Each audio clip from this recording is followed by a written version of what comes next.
Je suis Lionel Tangimalka, je suis un jeune grand-père de 50 ans, patron d'une société de gestion qui s'appelle Oma Capital.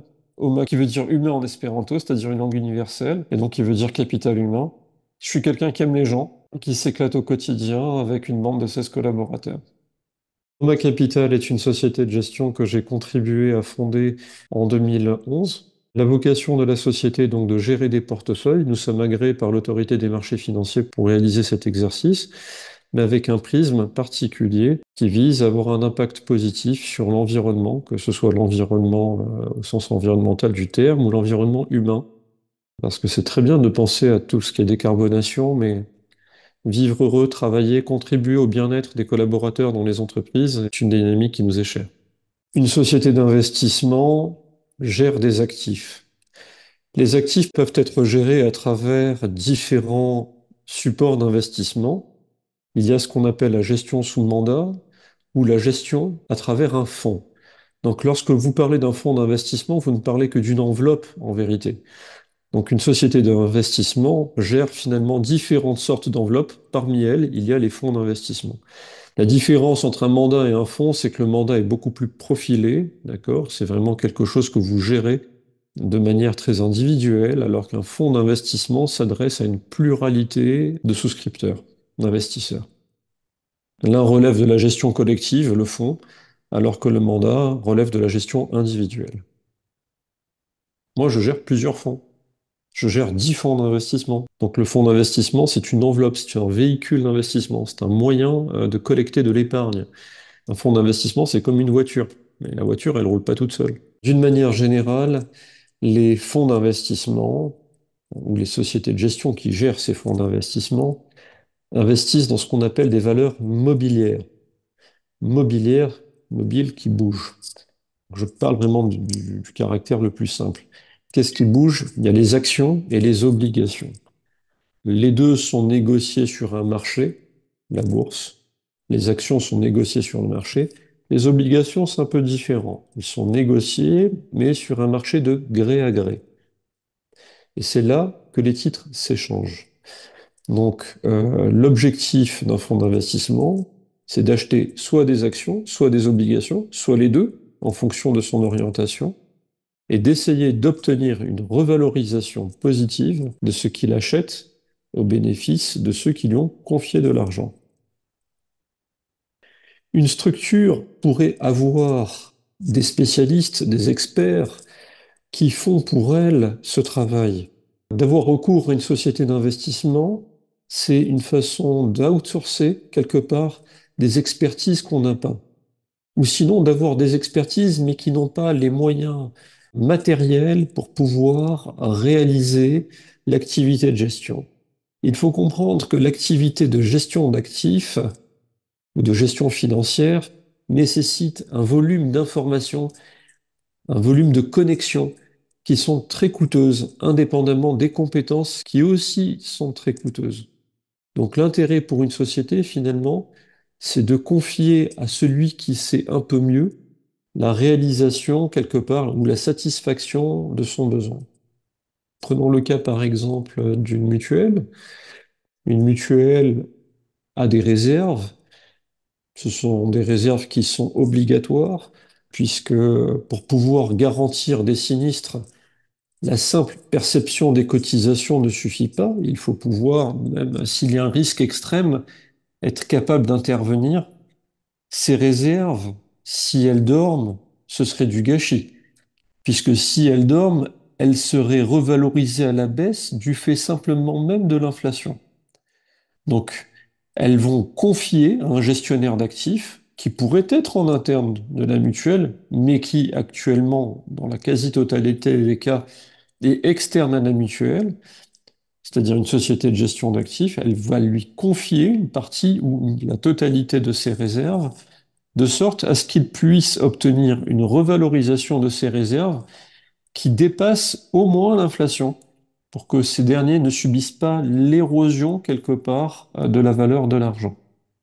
Ça, c'est pour le cas d'une mutuelle. On pourrait prendre le cas d'un investisseur particulier. Imaginez quelqu'un qui a un certain patrimoine. de laisser simplement son argent comme ça dormir dans la banque, de la même manière, il subira la dépréciation de la valeur de l'argent à travers l'inflation. Et donc d'avoir recours à un acteur qui sera là justement pour obtenir une revalorisation de cet argent, c'est le meilleur moyen pour lui de ne pas perdre à la fin du jour son pouvoir d'achat. Le choix de chercher une revalorisation à la hausse du S de l'ESG des sociétés est quelque chose qui nous est apparu très important. La réglementation s'emploie à satisfaire des problématiques qui sont liées à l'environnement. Et les acteurs réagissent, et tant mieux, c'est très bien. Mais il y a une autre dynamique, une dynamique qui nous est très chère. C'est la dynamique effectivement de la question humaine. C'est une dynamique finalement à laquelle peu ou prou d'acteurs attachent de l'importance. On regarde les résultats financiers, on regarde la performance financière, qui regarde particulièrement la situation des collaborateurs, qui regarde la situation du bien-être au travail, qui s'intéresse véritablement à la performance de la QVT, de la qualité de vie au travail. Jusqu'à ce jour, on n'a pas beaucoup trouvé finalement d'acteurs ayant cette envie, comme nous, d'être assez activistes sur la question du capital humain. Pour une raison qui est très simple, c'est que la question humaine est la question la plus complexe. On peut traiter la question environnementale avec des modèles. L'entreprise produit un bilan carbone, on va essayer de réduire ce bilan carbone. Déjà, par le renouvellement du matériel, vous renouvelez la photocopieuse, vous renouvelez le parc automobile, vous aurez finalement des immobilisations qui vont produire moins de CO2. C'est bien. Mais s'agissant de la question humaine, c'est pas comme ça que vous allez renouveler finalement un climat meilleur, plus prospère, plus respectueux des individus, moins générateur de risques psychosociaux. Ça nécessite quelque chose de beaucoup plus profilé. Ça nécessite de comprendre la culture de l'entreprise. Moi, c'est ça qui m'intéresse. C'est d'obtenir une revalorisation à la hausse de la performance des fonds qui m'ont été confiés, d'une part, mais c'est aussi que c'est servi à contribuer à un monde meilleur, voilà, tout simplement. Et dans les recherches qu'on a pu faire, il est manifeste qu'on ne peut pas progresser finalement, même dans la question environnementale ou dans la question de la gouvernance de l'entreprise, sans un S, c'est-à-dire social, qui s'améliore. Et nous, on a investi dans des sociétés qui sont des petites sociétés, et on est allé sensibiliser le management à ces questions-là. On y est allé avec l'un de mes administrateurs, très connu, Jean-Claude Mailly, qui a été le secrétaire général de Force ouvrière pendant de longues années. Le docteur Jean-Martin Cohen-Solal, aussi, Karine Meloul, qui a été cadre dirigeante du groupe L'Oréal. C'était très intéressant. Au début, ils nous ont vus d'une manière assez curieuse. Ils avaient plutôt l'habitude de voir des analystes financiers. Ils avaient des analystes financiers de chez nous, mais ils ont vu aussi des analystes extra-financiers qui les a aidés, conseillés sur ces sujets-là. Et quand on voit finalement la notation sociale de ces sociétés qui progresse de plus de 13% sur un an, on en dégage quand même une certaine satisfaction. Voilà. Notre première étape est toujours de suggérer à la société de faire une enquête QVT. Il n'est pas possible d'aider une entreprise à progresser si elle ne sait pas où elle en est. Donc, au terme de l'enquête, il ressort un degré de satisfaction ou d'insatisfaction sur un ensemble de paramètres. À la faveur de l'enquête et de ses résultats, on peut commencer à mettre en place des baromètres. Sans tableau de bord, sans instrument de mesure, on ne peut pas véritablement progresser. C'est pas toujours évident que les sociétés acceptent tout de suite de partir sur une enquête QVT. Le miroir, des fois, fait peur à certaines sociétés. Beaucoup s'engagent, mais elles ne font pas toutes le premier pas très rapidement. En tout cas, c'est le premier encouragement sur lesquels on les amène. Corrélativement, les sociétés nous parlent après de certaines difficultés qu'elles peuvent avoir.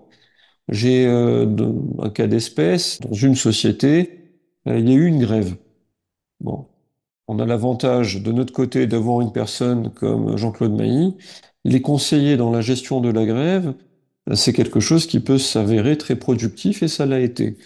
Ça a permis à cette société d'avoir une résolution du conflit social très très rapide parce que on lui a permis de comprendre quelque part les clés de lecture que les uns ou les autres pouvaient avoir et d'arriver finalement à une situation de compromis. Si vous voulez, la question de l'amélioration de la vie au travail repose sur certains axes. Vous avez d'un côté le parcours professionnel, vous avez de l'autre la santé au travail, enfin, je dirais que vous avez le dialogue social.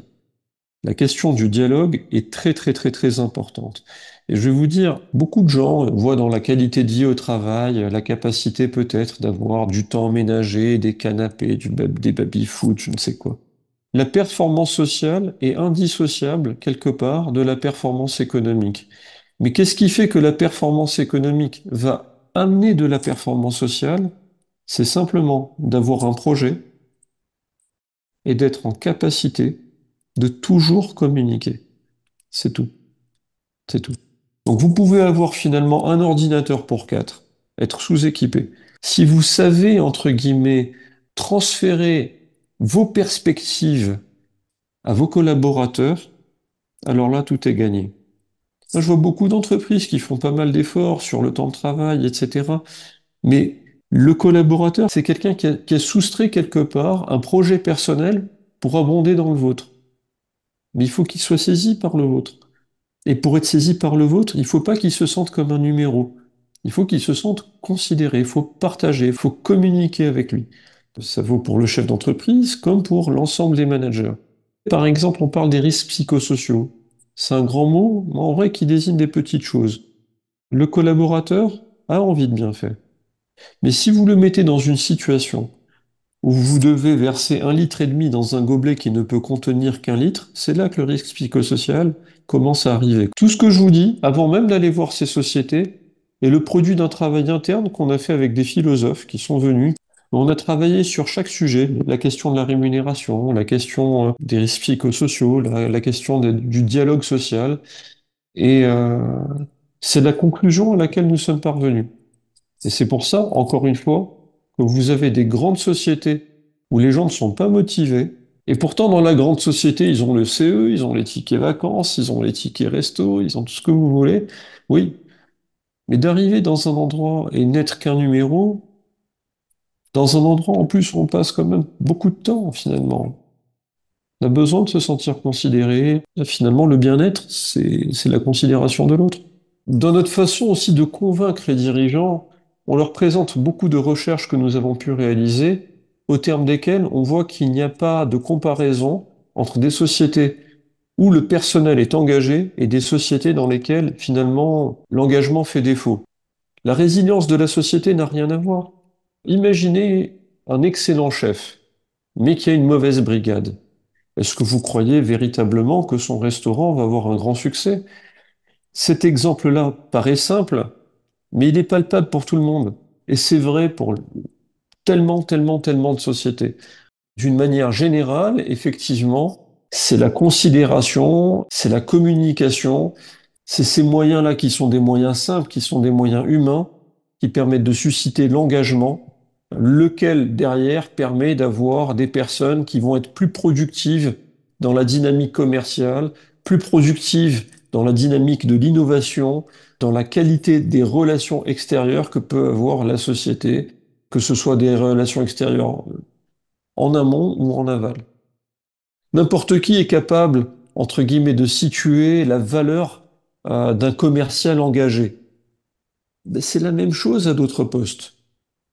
C'est pas parce qu'il y en a un qui est effectivement, qui a un impact beaucoup plus direct sur le chiffre d'affaires que le reste n'a pas d'impact. Des histoires, j'en ai beaucoup, et sur tous les terrains. J'en ai même dans des cas où, tristement, il y a dû avoir un départ collectif. L'une des sociétés qu'on accompagne a eu des difficultés. C'est des choses qui arrivent. On a aidé l'entreprise à ce que ce plan de licenciement qui a été collectif puisse se traduire dans les meilleurs termes pour les collaborateurs. Et les meilleurs termes n'ont pas été que des termes financiers. Ça a été un plan de communication qui a été très efficace. Ça a été une sensibilisation des managers pour que ça se passe bien. Personne ne part avec le sourire, évidemment, mais on a fait en sorte que personne ne parte avec des larmes. On a le cas d'une société qui a fait l'objet d'une attaque, dans le sens où une mauvaise information de marché a circulé la concernant et où son cours de bourse a été divisé par deux en l'espace d'une séance. Ben nous, contrairement aux autres, on n'est pas sorti de cette valeur, on a même renforcé cette valeur.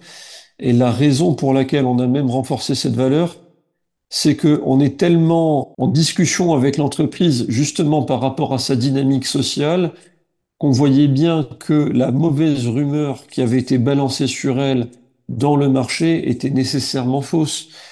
On a une autre société qui a été saisie effectivement des questions du trouble musculaire squelettique de ses collaborateurs et qui, à la faveur des échanges qu'on a pu avoir, a créé un cabinet éphémère de podologie à l'intérieur de la société pendant un certain temps pour produire gratuitement des semelles à tous ses collaborateurs afin de pouvoir corriger quelque part leur posture et faire régresser le risque sur les troubles musculaires squelettiques.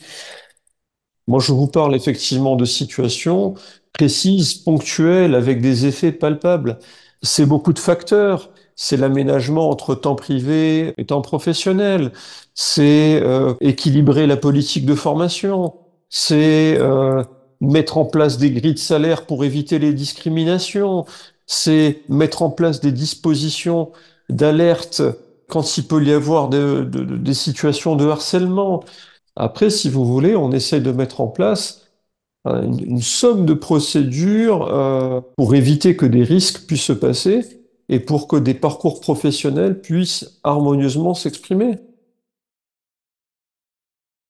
Lorsque on est face à une entreprise, nous, ce qui nous intéresse, tout d'abord, c'est sa capacité à dialoguer avec nous, sa capacité à partager quelque part notre ambition.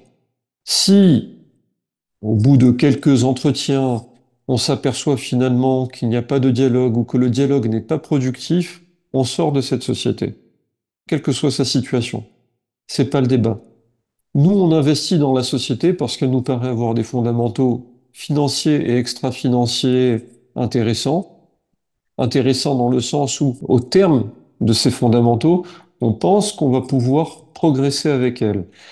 Maintenant, si à la faveur des différents échanges qu'on peut avoir directement avec elle, s'aperçoit que c'est des gens finalement qui ne partageraient pas l'objectif qui pourrait être le nôtre, ou que c'est un dialogue du type cause toujours tu m'intéresses, on quitte la société, on vend les parts, et c'est fini. Oui, tout à fait, tout à fait. On a eu des distinctions. Nous avons eu des distinctions. Sans doute parce que nous sommes les premiers et malheureusement presque toujours les seuls. Nous nous sommes intéressés à un sujet finalement qui concerne tout le monde. Tout le monde comprend qu'intuitivement, il y a une relation entre l'engagement des collaborateurs et la performance de l'entreprise. Mais vous savez, les distinctions, enfin, si vous venez dans mon bureau, elles sont dans le placard, hein. La plus belle distinction, c'est lorsque je vois qu'effectivement, la progression du S de l'ESG a été de plus 13%. Ma distinction, c'est lorsque certaines entreprises qu'on accompagne nous ont cités dans leur rapport financier. Ma distinction, elle est au quotidien quand je vois mes collaborateurs heureux. Le reste, c'est sympa.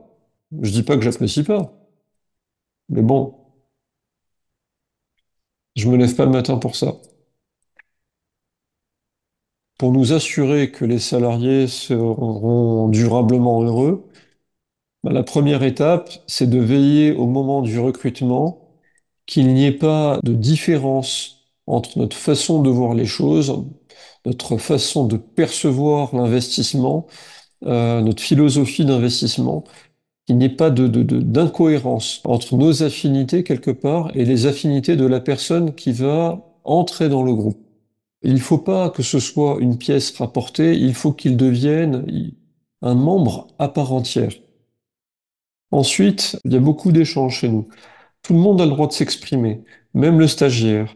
Tout le monde a le droit de participer à des réunions, tout le monde a le droit de poser des questions. Ce n'est pas l'ancienneté qui fait le grade, ce n'est pas le titre qui fait le grade, c'est la pertinence. C'est quand même assez différent par rapport à beaucoup de mes confrères.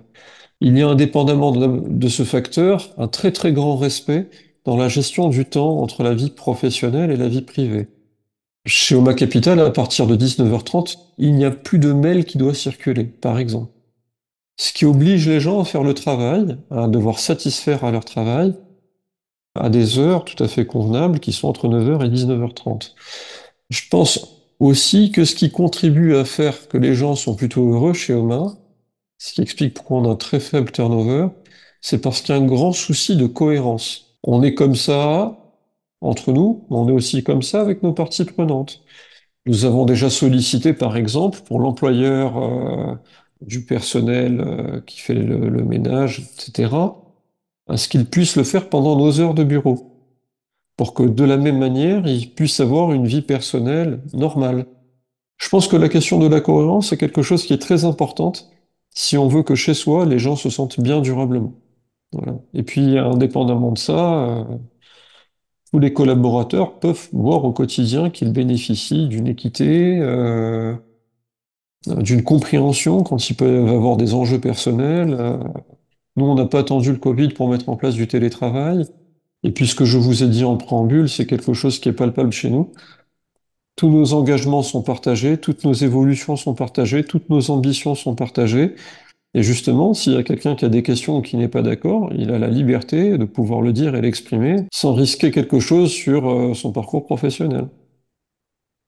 Il a le droit de pas être d'accord avec moi.